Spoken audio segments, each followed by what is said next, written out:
Alors, aujourd'hui, on va s'attaquer à un livre vraiment à part. C'est l'une des œuvres les plus folles, les plus personnelles de toute la philosophie. Imaginez, le testament d'un penseur, juste avant de basculer. Et voilà la phrase qui donne le ton. Je ne suis pas un homme, je suis une dynamite. C'est pas rien comme affirmation. Faut savoir que juste avant de sombrer dans la folie, Nietzsche a balancé ce dernier livre. C'était son grand coup final, une œuvre explosive pour qu'on sache enfin qui il était, une bonne fois pour toutes. Alors, première section, écoutez-moi. Le titre du livre, Ecce Homo, ça veut dire Voici l'homme. Et ce n'est pas une suggestion, c'est un ordre direct et urgent. Le but de Nietzsche avec Ecce Homo, c'était de peindre son autoportrait. Mais attention, un autoportrait radical. Il voulait absolument s'assurer que l'histoire, que la postérité, n'allait pas se planter sur son compte ou sur sa mission. Il sentait qu'il y avait un fossé énorme, un gouffre même, entre la petitesse de son époque et l'immensité de ce qu'il avait à accomplir. Il fallait qu'il s'explique, c'était vital. Et il le dit cash. Écoutez-moi, car je suis un tel. Et n'allez surtout pas confondre. Alors oui, ça peut sonner incroyablement arrogant, on est d'accord. Mais en fait, c'est plus que ça. C'est une tentative, presque désespérée, de mettre les points sur les i. Il sentait qu'un truc énorme allait arriver, un grand bouleversement, qu'il allait lui-même provoquer. Il fallait absolument qu'il rectifie le tir avant que tout n'explose. On passe à la deuxième partie. Briser les idoles. Parce que pour vraiment piger Nietzsche, il faut commencer par une chose, comprendre contre qui il se bat.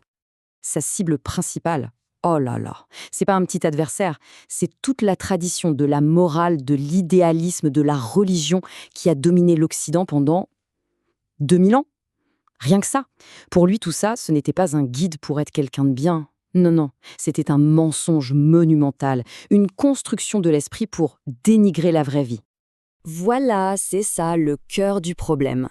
D'un côté, on a le monde idéal, ce qu'il appelle un mensonge forgé pour dévaloriser la vie, la source de la maladie humaine, et de l'autre, le monde de l'apparence, qui est tout simplement la réalité, le seul monde qui existe.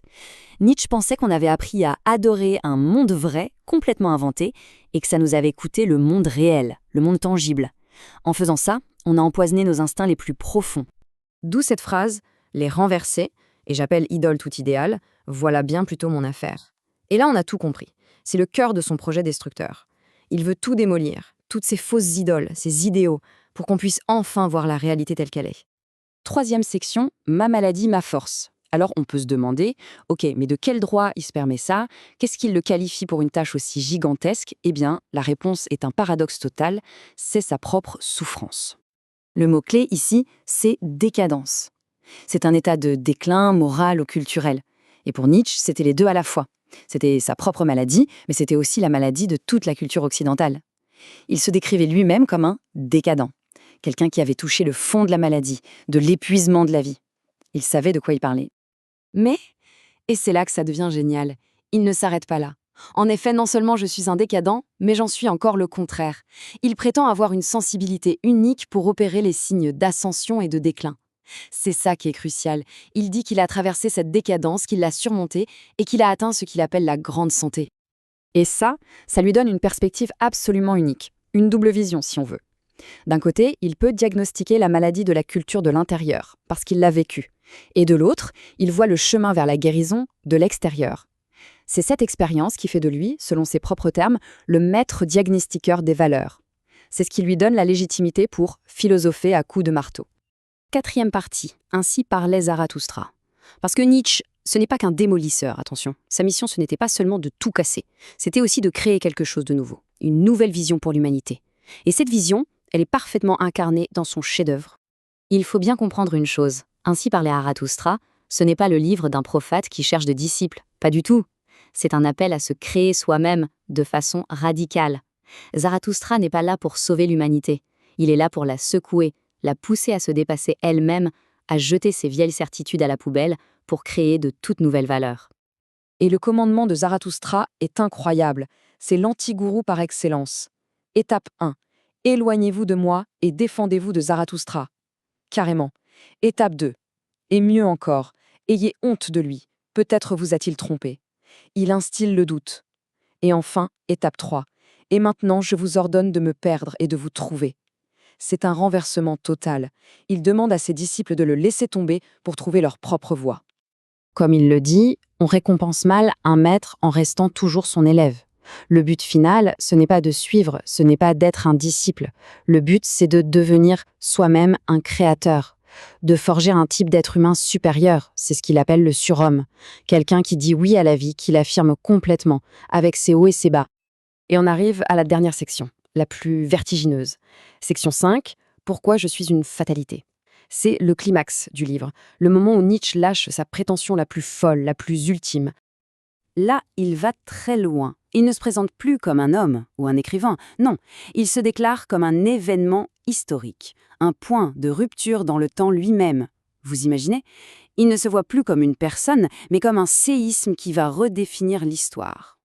Il annonce une crise unique dans l'histoire. Il est convaincu que son grand projet, la transmutation de toutes les valeurs, c'est son expression pour dire renverser 2000 ans de morale, va déclencher un conflit comme on n'en a jamais vu. Et il prophétise que son nom sera pour toujours associé à cette crise fondamentale. Ça sera, dit-il, la plus profonde collision des consciences. Attention, on ne parle pas d'une guerre entre pays avec des tanks et des soldats. Non, non, ce sera une guerre des esprits, une collision bien plus intime sur le sens même de ce qui est vrai, de ce qui est bien ou mal. Il y aura des guerres telles que la Terre n'en aura encore jamais vues. Il en est persuadé. Sa philosophie va forcer l'humanité à faire un choix radical. Il y aura un avant Nietzsche et un après Nietzsche. L'histoire sera coupée en deux. Ce seront des guerres d'idées d'une violence inouïe. Et c'est là qu'il conclut « Ce n'est qu'à partir de moi que la grande politique commence sur le globe ». Avec ça, Nietzsche ne se place plus comme un simple philosophe dans son coin. Il se voit comme le point de bascule de tout l'avenir de l'humanité. Pour lui, la vraie grande politique, celle qui façonne les siècles à venir, commence avec lui. Donc si on résume, dans Ecce Homo, Nietzsche se définit comment? D'abord comme une déclaration de soi, puis comme le destructeur de l'ancienne morale, ensuite comme un survivant de la décadence, mais aussi le créateur d'une nouvelle vision, et enfin comme une fatalité historique.